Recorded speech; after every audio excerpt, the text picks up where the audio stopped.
Welcome to our channel. నేను నవీన్. ప్రస్తుతం శివాజీ గారు మాట్లాడిన మాటలు పెనుదుమారంగా మారిన తరుణంలో అంశం గురించి మనతో మాట్లాడడానికి సీనియర్ అనలిస్ట్ హేమసుందర్ గారు ఉన్నారు. సార్తో మాట్లాడదాం. నమస్తే అండి. నమస్తే అండి. సో శివాజీ గారి మాటలు ఏ ఉద్దేశంతో మాట్లాడారనేది తర్వాత విషయం, కానీ అక్కడ వాడిన పదాలు మాత్రం చాలా అభ్యంతరకరంగా ఉన్నాయన్నట్టు పెనుదుమారం అయిపోయింది. ఇప్పుడు సెలబ్రిటీలు, మధ్యలోకి రాజకీయవేత్తలు, ప్రతి ఒక్కళ్ళు కూడా ఇన్వాల్వ్ అయ్యి ఒక యుద్ధ వాతావరణం లాగా మాట్లాడుకునే అంశంగా తయారైపోయింది. ఎందుకంటే సామాన్యులుగా వచ్చిన వాళ్ళు సామాన్లు సర్దుకోవాల్సిన పరిస్థితి వచ్చింది. ఇండస్ట్రీకి సామాన్యులుగా వచ్చారు వాళ్ళు. ఇప్పుడు అందరూ సామాన్యుల గురించి మాట్లాడుకుంటూ ఇది పెద్ద రెండు వర్గాలుగా ఇండస్ట్రీని రెండు వర్గాలుగా చీలిపోయే పరిస్థితిలాగా కనిపిస్తుంది. ఎవరికి వాళ్ళు సామాన్లు సర్దుకోవాలా, మళ్ళీ ఈ సామాన్లు మరి ఇంకో రకంగా మీరు అనుకుంటారేమో చెప్పేది అర్థమైందా? ఎవరికి వాళ్ళు సామాన్లు సర్దుకునేలాగా వెళ్ళిపోయింది పరిస్థితి. సినిమాలు మానేసేసి సామాన్లు సర్దుకోవాలి ఏమన్నట్టుగా. దాని సామాన్లు సర్దుకోవడానికి కూడా శివాజీ ఒప్పుకుంటున్నాడుగా. నేను నా సామాన్లు నేను సర్దుకుని నేను వ్యవసాయం చేసుకుంటాను, నాకు 30 ఎకరాల పొలం ఉంది అనే మాటలు కూడా ఆయన మాట్లాడాడు. శివాజీకి మద్దతు ఎక్కువగా ఉంది. నేను చూసినంత వరకు సోషల్ మీడియాలో శివాజీకి మద్దతు ఎక్కువగా ఉంది. శివాజీ మీద విమర్శలు చేసిన వాళ్ళ మీద కామెంట్ బాక్సులు చూసుకుంటే వీళ్ళని తిడుతున్నారు. ఎవరన్నా శివాజీని వ్యతిరేకించిన వాళ్ళ మీద తిట్టే కామెంట్లు ఎక్కువ ఉన్నాయి. అది మొత్తానికైతే రెండు వర్గాలుగా ఇటు చాలామంది జనం కూడా మారిపోయారు. సోషల్ మీడియాలో కూడా రెండు వర్గాలు తయారైనాయి. సపోర్టు శివాజీ వైపే ఎక్కువ ఉంది. అంటే ప్రస్తుతం శివాజీ గారు ఇండస్ట్రీలో ఒకప్పుడు చాలా పెద్ద హీరో, చాలా పాత్రలు నటించారు కూడా. అయితే ప్రస్తుతం చూస్తే ఆయన కూడా చిన్న సినిమాల వైపు చాలా యాక్టివ్గా ఉన్నారు. అలాగే చాలామందికి కూడా లైఫ్ ఇస్తూ, భరోసా ఇస్తూ నేను ఉన్నానని ముందుకు తీసుకెళ్తాను. మేబీ ఆ అంశాలే ఏమన్నా పాజిటివ్గా కనిపించాయండి. అంటే రాజకీయంగా వెనక రాజకీయం, నాట్ దిస్ పాలిటిక్స్. అంటే సినిమా అనే దాని వెనకాలే చాలా రాజకీయం ఉంటుందండి. ఎప్పుడు కూడా సినిమా అనే మూడు అక్షరాల వెనకాల ఉండే రాజకీయం అందరికీ తెలుసు. ఇది హీరోలకి తెలుసు. వాళ్ళ దగ్గర ఒక రకంగా మాట్లాడతారు, వెనక ఒక రకంగా మాట్లాడతారు. ఇప్పుడు శివాజీ ఏమంటా ఉన్నాడో అసలు నిజంగా ఆ విషయాన్ని అక్కడితో వదిలేయచ్చు. ఆయన సారీ చెప్పాడు కదండి. అప్పటికి చెప్పిన తర్వాత అక్కడితో వదిలేయచ్చు. కానీ వదలకుండా ఒక్కొక్కరు ఒక్కొక్క వీడియో చేయటం, అసలు కుప్పలు తెప్పలుగా వీడియోలు చేస్తున్నారు. ఎందుకు చేస్తున్నారో అర్థం కావట్లా. ఎందుకంటే నిన్న ఎస్కేఎన్ మాట్లాడుతూ మాట అన్నారు, తను నువ్వేంటి ఇట్లా డ్రెస్ వేసుకుని మంచి డ్రెస్సులతో రావచ్చు కదా, మరీ సంప్రదాయబద్ధంగా వచ్చావు అంటూ ఆ కొత్త బట్టల సర్టిఫికేట్ మాటలు మనకు పట్టించుకోవాల్సిన పని లేదంటూ ఈయన మాట్లాడారు. నాగబాబు గారు ఏంటంటే శివాజీ మీద ఏం అనలేదు, కానీ ఆ మోరల్ పోలీసింగ్ గురించి వాటి గురించి ఆయన మాట్లాడిన మాటలు కూడా కొంత వివాదం దారితీసినాయి. తర్వాత అన్సూయ గారు ఇన్వాల్వ్ అయ్యారు. జబర్దస్త్ ఫేమ్ చాలామంది ఇన్వాల్వ్ అయ్యారు. ఆఖరి ప్రపంచ యాత్రిక నాన్ వేసిన కూడా ఆయనేమో అసలు సామాన్ల మీదే బతికే మనిషి ఒక విధంగా చెప్పాలంటే.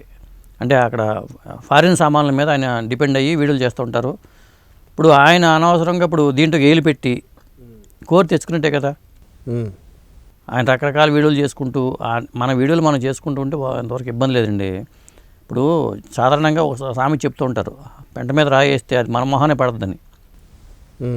సామెతలన్నీ అబద్ధాలు కాదు, నిజాలే.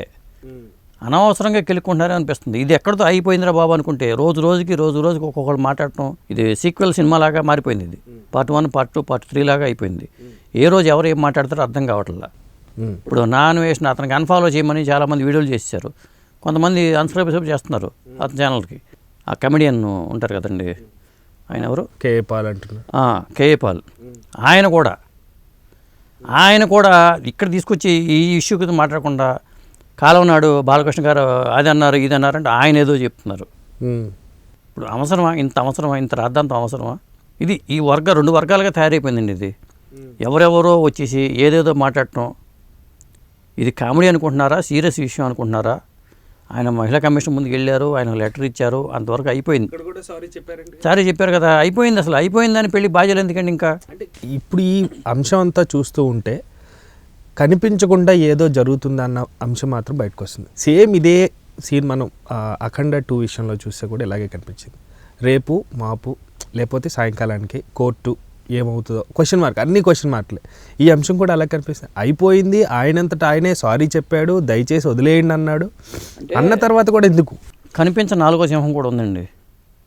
అది సినిమాలో డైలాగ్ ఉంది కదా, ఆ కనిపించిన 4వ సింహం ఒక విధంగా చెప్పాలంటే రాజకీయ శక్తులు అయి ఉండొచ్చేమో అనిపిస్తుంది.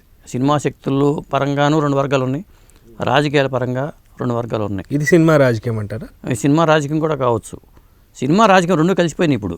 సినిమా వేరు రాజకీయం వేరు కాదు. సినిమా రాజకీయం అనే పదం వచ్చింది కొత్తగా. ఇప్పుడు ఈయన చిన్న సినిమాలు చేసుకుంటున్నారు. చిన్న సినిమాలకు చక్కగా మంచి హిట్లు రావడానికి శివాజీ లాంటి మంగపతి పాత్ర కానీ, అంతకుముందు 90s ఆ పాత్ర కానీ, ఇవన్నీ మంచి పాత్రలు వేసుకుంటూ తన మానంతాను ఏదో బతుకుతున్నాడు. ఇప్పుడు ఆయన సామాన్లు చదువుకునే పరిస్థితి తెచ్చేస్తున్నారు. పంపించి ఇండస్ట్రీని పంపించేద్దామనే రాజకీయం నడుస్తున్నట్టుగా కూడా అనిపిస్తుంది. పర్సనల్ టార్గెట్ అన్నట్టుగా కనిపిస్తుంది. ఆయన మాట్లాడిన మాటలు కూడా అవే, నేను ఇక్కడ కాకపోతే ఎక్కడైనా బతుకుతా, కానీ కావాలని చేస్తున్నారు అని కొంచెం భావోద్వేగానికి గురై మాత్రం మాట్లాడారు. బాధతో కూడా మాట్లాడారు. అంటే ఇవన్నీ చూస్తుంటే మనకు అవే అనుకోవాలా? ఇప్పుడు కాదండి, ఎవరికి తెలియని విషయాన్ని, ఆ పదాన్ని, ఆ సామాన్లు అనే పదం చెప్పాలంటే ఎవరికి తెలియని పదం. ఇప్పుడు ఇంత రాద్ధాంతం చేయటం వల్ల ఈ సామాన్లు అనే పదానికి భూత పదంగా మారిపోయింది. ఇది ఈ పదం కాస్త భూత పదంగా మారిపోయిందండి. ఒకప్పుడు అది సామాన్లు అంటే వేరే విధంగా సామాన్లు అనుకుంటూ ఉండేవాళ్ళం. ఇప్పుడు సామాను అనే మాట మాట్లాడాలంటేనే రకరకాల అర్థాలు తీసేలాగా పరిస్థితి మారిపోయింది. ఆ పరిస్థితి వచ్చింది. ఇప్పుడు చిలికి గాలివాన్ అయిపోయింది. ఏ పక్కన ఒకరిని కంట్రోల్ చేసినా అది వేరొక పక్క నుంచి దూసుకొని పోతా ఉంది. సో దీనికి ఫుల్ స్టాప్ పడుతుంది అంటారా? ఫుల్ స్టాప్ పడుతుందంటే ఎవరికి వాళ్ళు ఈ ఇష్యూ మానేసేసి వేరే ఇష్యూ పట్టుకుంటే ఫుల్ స్టాప్ పడుతుందండి. మానట్లే ఎవరికి వాళ్ళ. అంటే దీని వెనకాల ఏజెండా వేరే ఏమైనా ఉన్నాయో తెలియదు. కానీ అంటే ఒకవేళ దీని మీద మాట్లాడితేనే మనం వైరల్ అవుతామా అని కావచ్చు. కానీ ఇప్పుడు శివాజీ ఏం మాట్లాడినా అది ఇబ్బందే. ఎవరికి వాళ్ళు ఈ విషయాల గురించి మాట్లాడకపోవడం బెటర్ అండి. అంటే ఇండస్ట్రీలో రెండు వర్గాలు ఉన్నాయనేది అర్థమవుతుంది. ఇప్పుడు మన ఆర్జీవీ లాంటి వాళ్ళు మాట్లాడినా, లేకపోతే ఇంకా చాలామంది, కొంతమంది శివాజీని విమర్శిస్తూ ఉన్న వాళ్ళు ఉన్నారు. శివాజీ చేసింది మంచిగా మాట్లాడారు. కళ్యాణి గారు ఉన్నారు, సపోర్ట్ చేశారు. అదే రెండు వర్గాలుగా రెండు వర్గాలుగా అయిపోయింది. ఎవరి వర్గం ఎంత బలంగా ఉందో మనకు తెలియదు. కానీ మరి దీని వెనకాల ఉన్న శక్తి, ఆ నాలుగో సింహం ఏమిటి, అసలు ఈ ఇష్యూని ఇంత చేయాల్సిన అవసరం ఉందా? ఫస్ట్ ఏంటంటే అసలు చిన్న విషయాన్ని మళ్ళీ దీని చిన్న విషయం అంటారా, ఇది చాలా పెద్ద విషయం. చల్లారనివ్వట్లా ఇక్కడి నుంచి ఇంకా పైకి తీసుకెళ్ళిపోతున్నారు. ఇప్పుడు ఇంత రాద్ధాంతం చేయాల్సిన అవసరం ఉందా అని నాకైతే అనిపిస్తుందండి. అక్కడ వదిలిస్తే అది అయిపోతుంది. ఇప్పుడు భవిష్యత్తులో ఏదైనా సామాన్ సర్దుకో మనం ఊరు వెళ్దాం అనుకునే పరిస్థితిలో కూడా ఇలా అంటే కూడా తప్పు వచ్చిన పరిస్థితిలాగా అనిపిస్తుంది. ఇప్పుడు రీల్స్లో ట్రెండ్ అవుతున్నాయండి. మీరు అన్న పాయింట్ కూడా నేను చూసాను. సామాన్లు సర్దుకో అంటే ఇట్లా అనుకుంటుంది. అక్కడున్న సామాన్లు ఆ సామాన్లు కాదు, ఈ సామాన్లు అది వేరేగా పోయిందండి. ఆల్రెడీ వేరేగా వెళ్ళిపోయింది. రేపు పొద్దున సినిమాలో డైలాగులు కూడా ఇచ్చేస్తాం దీని మీద. ఆల్రెడీ ఒక రీల్ చాలా ఫేమస్. రీల్ వచ్చేస్తుంది, సినిమాలో డైలాగులు పెడతారు. గతంలో కూడా ఒకటి గుర్తు చేస్తాను సార్, ఒక రీల్ వచ్చింది, మాకెందుకు కొడతారులే లైకులు కావాలంటే సామాన్లు బాగుండాలంటే.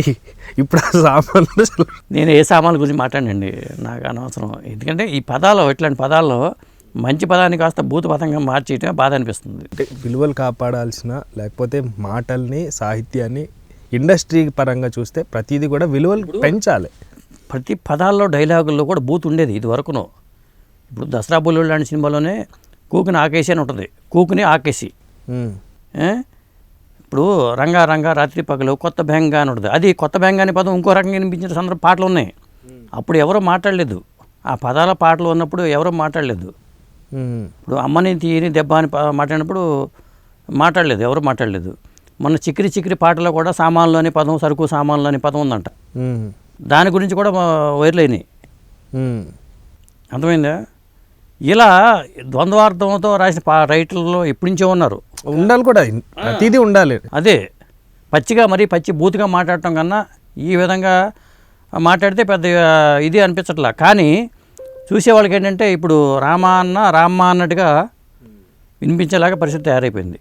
అంటే ఉగాది పచ్చడిలాగా అన్నీ ఉంటాయి, కానీ మనకు కావాల్సింది మాత్రమే తీసుకొని పచ్చడి ఎలా ఎందుకు ఉండాలని క్వశ్చన్ చేసి మనం ఏం తప్ప ఉప్ప అని వాదన పట్టి ఉంటేనండి, తప్పును ఒప్పుకొని చెప్పొచ్చు, అబద్ధాన్ని కూడా నిజం చేయొచ్చు వాదన పట్టుకుంటే. ఆ వాదన పట్టుకులో జనం అబ్జర్వ్ చేస్తున్నారు, ఒక సాక్షి మాత్రంగా వాళ్ళు అబ్జర్వ్ చేస్తున్నారు. ఆ అబ్జర్వ్ చేసిన వాళ్ళు ఆ కామెంట్ల రూపంలో తన అభిప్రాయాలు వ్యక్తం చేస్తున్నారు. మనకి ఆ ఓటింగ్ పెడుతున్నప్పుడు కూడా అటుపక్కే ఓటింగ్, శివాజీ వైపు ఓటింగ్ ఎక్కువ కనిపిస్తుంది. కానీ అది కొంత గమనించుకుంటే మిగతా వాళ్ళు కూడా తగ్గితే బెటర్ ఏమనిపిస్తుంది. చూద్దాం సార్, ఇది ఇంకా కొనసాగి తెగుతుందో లేకపోతే అలా సాగుతూ ఏమో. భవిష్యత్తులో సామాన్లు అనే సినిమాతో సినిమా వచ్చినా ఆశ్చర్యపడక్కర్లా. మేబీ ట్రెండింగ్లో ఉంది కాబట్టి జరగవచ్చు. అంటే ఇప్పుడు ఈ ఎప్పుడైతే సెలబ్రిటీలు ఇన్వాల్వ్ అయ్యి ఇంత వైరల్ అయిపోతున్న తర్వాత పదాలకు అర్థాలు మారిపోతున్నాయి అంటారా మీరు? ఖచ్చితంగా మారుతుంది. ఈ మధ్యకాలంలో ప్రతి వాళ్ళు మింగే అయిన పదం వాడుతున్నారు. ఆడవాళ్ళు వాడుతున్నారు, మగవాళ్ళు వాడుతున్నారు. దీన్ని ఏమనాలి చెప్పండి? అసలు మీనింగ్ మారిపోయింది. ఇప్పుడు మన అరటిపండు గుట్టుకుని మింగే అంటాం. ఇప్పుడు మింగే అంటే ఇది ఫ్యాషన్గా మారిపోయి బూతులు మాట్లాడుతున్నారు కదా. అంటే బూత్ మాట్లాడితే తప్పు కదా, ఇట్లాంటి ప్రాబ్లం లేదుగా మధ్యస్థంగా. ఇప్పుడు సామాన్లు అనే పదానికి మింగే అనే పదానికి ఏది పెద్ద బూత్ మీరు చెప్పండి, నాకు ఒక సమాధానం కావాలి. మింగే బూత, సామాన్లు బూత, ఈ సమాధానం లేని ప్రశ్నలు ఇవి. అదేమో ప్రాసల పరంగా అక్కడ కలుస్తుంది, ఇది అసలు ఏ ప్రాస లేదు.